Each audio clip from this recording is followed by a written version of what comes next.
Hey everybody, Nettie Owens here with Sapari Solutions, founder of the Momentum Accountability Programs. And today I've brought Jennifer Mastor with me to talk to you about what you in business need to know right now about your employees that you might be missing.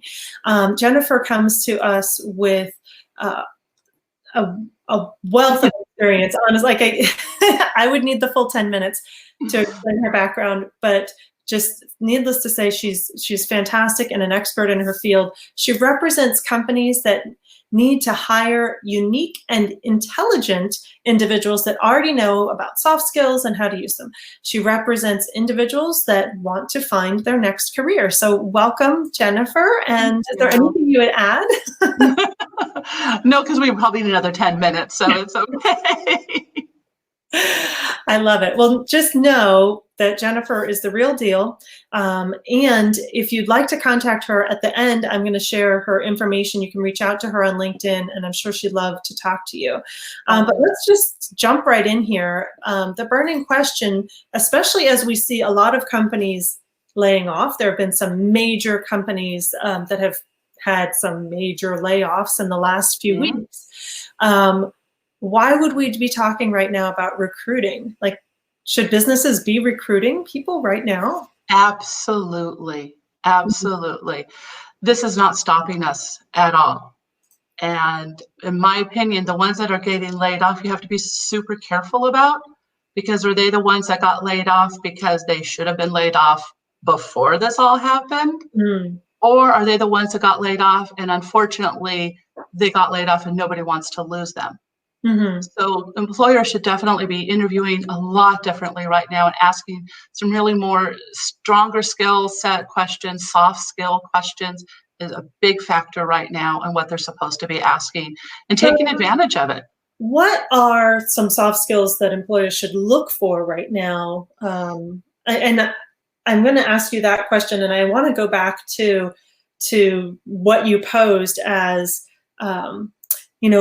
were people let go who should have been let go previously, or did the marketplace just get flooded with a bunch of top-notch folks that the company just couldn't have on their roster at the moment? So that's interesting to ponder. But before that, what are these soft skills that companies should be looking for?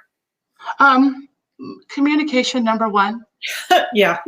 and I know that sounds kind of funny, but in today's world, how are they actually communicating? Do they have a chip on their shoulder? Are they realistic? Are they listening, which is all parts of communication? And then asking them questions about how they describe themselves, their typical day. Do they know the difference? I mean, some of the questions that I have been asking when I interview right now, knowing that it's all going to be work from home, is, do they know how to have that work-life balance? And look for them, because as you can see me and I can see you, we can see body language and we can see the eyes and we can see how they're reacting. And one of the biggest questions is, how do you handle the phone when you're at home? Do they know the difference between calling on the phone, or do they know the difference of the phone goes away and they're not distracted by it? And really look at what they say and how they answer that question. So it's kind of really important. And what about the distractions that they have? So where are they set up? Why are they set up where they're at?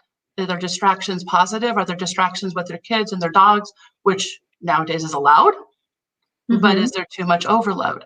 So some of the questions that clients really need to ask is, how are they taking care of things? What is their pulse on how they feel about working remote?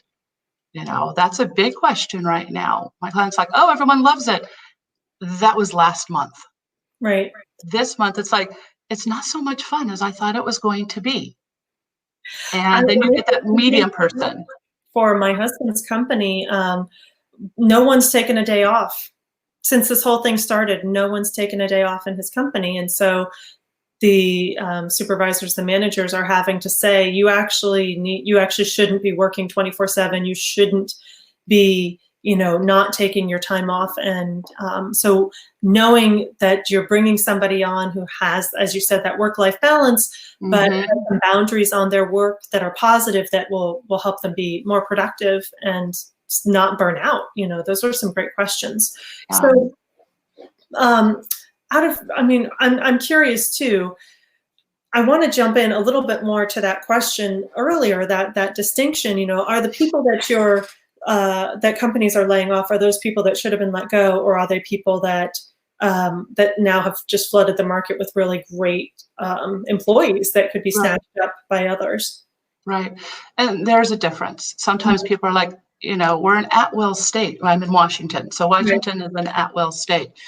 And now is the time for employers to say, oh, we're going to lay you off. We're not going to furlough you. We're going to lay you off. And that's a good thing for the people that needed it. Unfortunately, I know a couple of people who are fantastic at what they do. They couldn't get furloughed, but they had to get laid off because it just wasn't in the money, there for the client. And I'm saying, okay, what can I do with you? I want to market you. I want to take you to market. I want to tell some of my clients that they're about you. And that's what you really have to look forward to. Because yes, it is now employers market once again, but they have to be super careful on who they hire and ask those questions. Did you get laid off? Did you get furloughed? How long were you with the company for? Why do you feel you got let go? And again, watch what they say and how they say it. Because that means so much on what they do and how they say it. It's just super important. So if you don't feel like your listening skills may be up to par, what could you do as an employer to help just make that distinction? Ask them. Just be really direct. You have to be. You really do. A lot of my clients right now, when they're not too sure what to do, I literally have asked them, have you had one-on-one with them? Not the HR people, because they have enough to do right now on everything that's happening, but managers. Are you sitting down one-on-one on video, no distractions, no one, Sam or Sue is not going to come walking through the door and interrupt knocking on the door, right? So now it's just you and Sam asking those heartfelt questions. How are you doing? What are you doing? What ideas do you have? Let them have a voice. And if they have that voice, they know how to listen. They don't have that voice, they don't know how to listen, and maybe it is time to let them go. But give them that opportunity to have a voice and say, hey, this is what's going on with me right now. This is how I'm handling it. This is what I do day to day. Is this the right thing to do or not? And a lot of managers are not having that one-on-one with them. And please don't do it every day. God, please do not do it every day. But do that check-in like once every 2 weeks. How are you doing? And this is not a half hour. This is not 20 minutes. This is a 3 to 5 minute. I care about you. What's going on? What a great distinction. It's just a human to human check-in, 3 to 5 minutes. There's so much that's changed with this landscape now that, so many companies are working virtually. And even as things open back up, it's not necessarily changed that recruiting and hiring is happening virtually and your onboarding is happening virtually. You had a really great point here. And I'm just wondering, how are employers feeling or trusting their employees now? Are they trusting their employees that they're doing the work remotely? And, are they still communicating and managing their employees as they might when they're in a live situation? Right. And that's one of my favorite words right now that I have been using is trust. And for the ones who've been there long enough, you have to trust them. You have to give them that faith that they've been there, they know how to do their job, and you're going to see the results. Right. And because you have to turn in something, it's a project, it's an accounting, it's a customer service, are they taking in the phone calls? So everything can be accountable for what they're doing. Right. And if there is no trust, why? Why didn't you get it turned in? What is distracting you? And those are those questions that you have to ask your employees on a daily basis. So, but as I was trying to say before is have those one-on-ones, don't have them every single day because that's not trust, that's micromanagement. And now is a time to get your resume out there if you're in that position of, I'm just not happy. And let me see what else is out there while you're working. They're not going to know. Right. So just about to wrap up, what's the best way for people to reach you if they'd love to talk to you? As you can see on the banner, I'm on LinkedIn. I post on LinkedIn. I do not have a website because whatever you need to know about me is everything is on LinkedIn.